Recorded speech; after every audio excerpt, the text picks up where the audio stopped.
ભાવનગર શહેરના શિવાજી સર્કલ દેવરાજનગરમાં આવેલી નંદકુંવરબા મહિલા કોલેજ ખાતે યુથ પાર્લામેન્ટનું આયોજન કરવામાં આવ્યું હતું।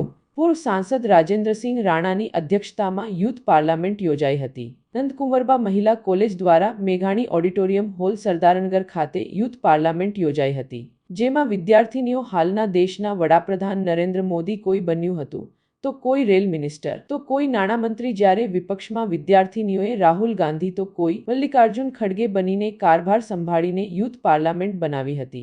अगर सरकार धरातल पर ठोस कदम नहीं उठाएगी तो जनता जवाब लेके रहेगी।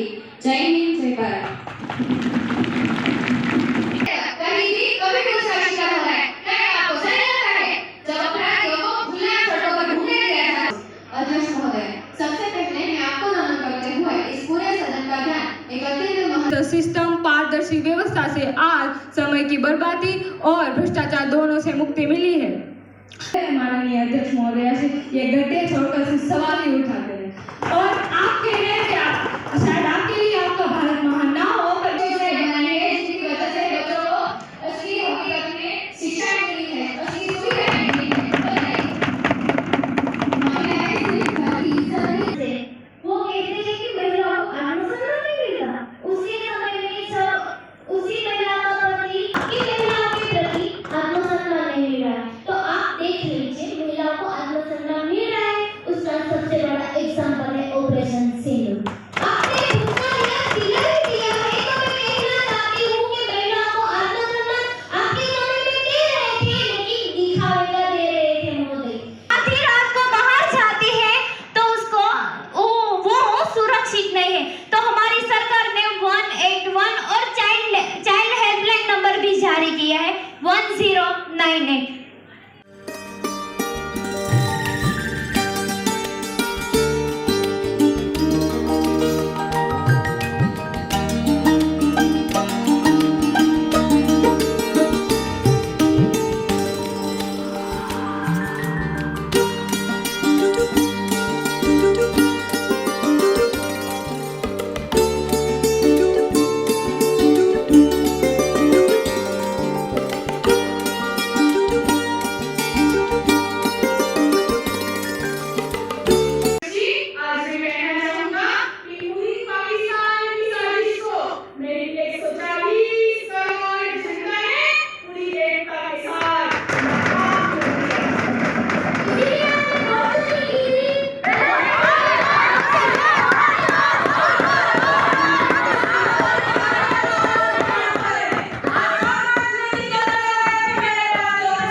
હું નંદકુંવરબા મહિલા કોલેજમાં બીકોમ ડિપાર્ટમેન્ટમાં સેમ 1માં ઇંગ્લિશ મીડિયમમાં અભ્યાસ કરું છું અને આજે અમારે જે યુથ પાર્લામેન્ટનો પ્રોગ્રામ રચાયો હતો ઝવેરચંદ મેઘાણી ઓડિટોરિયમમાં, એમાં હું રૂલિંગ પાર્ટીમાંથી હતી અને હું છે ને રેલવે મિનિસ્ટ્રીમાં હતી। તો જ્યારે અમને કહેવામાં આવ્યું ને કે તમારે લોકસભામાં રહેવાનું છે, તો મને લાગ્યું એ તો આમ શું કહેવાય કોલેજ લેવલ જ બનાવતા હશે। પછી છે ને જ્યારે અમે રહ્યા પછી અમે પ્રેક્ટિસ કરી અને છે ને અમને પાર્લામેન્ટ આપણે ઇન્ડિયામાં હકીકતમાં કેવી રીતે થાય છે ને અમને એનું નોલેજ મળ્યું। મારી જેમ કે રેલવે મિનિસ્ટ્રી છે તો મને રેલવે વિશે ખબર પડી, મેં એનામાંથી રિસર્ચ કર્યું અને પછી હું બોલી તો મને બહુ આમ સારું ફીલ થયું એમ। મારું નામ જાડેજા કૃતિકાબા છે અને હું BSM 5માં અભ્યાસ કરું છું। હું રૂલિંગ પાર્ટીમાંથી છું અને આજે યુથ પાર્લામેન્ટનો ઇવેન્ટ હતો। ટુ બી ઓનેસ્ટ આ એક્સપિરિયન્સ મારી હાટુ લાઈફ ટાઈમ માટે એકદમ મેમોરેબલ છે, કારણ કે અહીંયા એવી પાર્લામેન્ટ આમ બનાવેલી છે કે આપને રિયલિસ્ટિક જ લાગે। ઘણીવાર તો એમ થાય કે જે કદાચ સાચી પાર્લામેન્ટમાં સવાલ ન પૂછ્યો હોય એ અહીંયા સવાલ પૂછેલા છે અને એનો જવાબ પણ અમારી સાથે અમે લોકોએ આપેલો છે। કોલેજ શ્રી નંદકુંવરબા મહિલા કોલેજમાં યુવા સંસદ થઈ રહી છે, જેમાં હું વિપક્ષમાંથી ભાગ ભજવી રહી છું।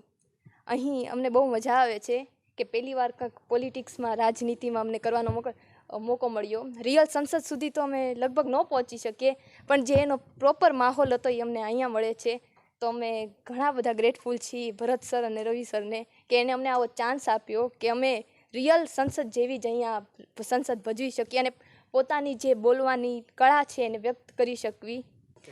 મારું નામ પરમાર સુનારા છે. હું નંદકુવરબા મહિલા કોલેજ BCSM5માં અભ્યાસ કરું છું. આજે નંદકુવરબા મહિલા કોલેજ દ્વારા મેઘાણી ઓડિટોરિયમમાં યુવા સંસદનું આ કાર્યક્રમ યોજવામાં આવ્યો હતો, જેમાં દરેક ફેકલ્ટી અને ટ્રસ્ટી દ્વારા દરેક પ્રકારની વિદ્યાર્થીઓને તક આપવામાં આવી હતી કે તેઓ પોતાના પ્રશ્નોની રજૂઆત કરે અને જેઓ પોતાની રજૂઆત અને પોતાની કળાઓને બહાર લાવી શકે. શ્રી સહજાનંદ એજ્યુકેશન ટ્રસ્ટ સંચાલિત અને મહારાજા કૃષ્ણકુમારસિંહજી ભાવનગર યુનિવર્સિટી સંલગ્ન નંદકુવરબા મહિલા કોલેજ દેવરાજનગરના NSS યુનિટ દ્વારા આજરોજ યુથ પાર્લામેન્ટ એટલે કે યુવા સંસદ પ્રોગ્રામનું આયોજન ઝવેરચંદ મેઘાણી હોલ સરદારનગર ખાતે રાખવામાં આવેલું હતું. આજના આ કાર્યક્રમમાં આપણે જેમ જોઈએ છીએ એમ લોકસભાની આબેહૂબ કૃતિ અમે અહીંયા રજૂ કરી હતી. લોકસભાની જેમ જ તે સ્પીકરની વ્યવસ્થા હતી. એક તરફ વિરોધ પક્ષના સભ્યશ્રીઓ હતા, એક તરફ શાસક પક્ષના અલગ અલગ મંત્રાલયના મંત્રીશ્રીઓ હતા અને વિરોધ પક્ષના સભ્યશ્રીઓ દ્વારા અલગ અલગ વિષય ઉપર અલગ અલગ વિભાગો ઉપર પ્રશ્નોત્તરી કરવામાં આવી હતી, પેટા પ્રશ્નોત્તરી પણ કરવામાં આવી હતી. એની સામે જે સંલગ્ન મંત્રાલયના મંત્રીશ્રીઓ દ્વારા હતા એમના દ્વારા સંપૂર્ણપણે આંકડાકીય માહિતી આપવામાં આવી હતી. એમ જ આવનારા દિવસોનું ભારત કેવું હોય છે એનું વિઝન પણ એમના દ્વારા આપવામાં આવ્યું હતું.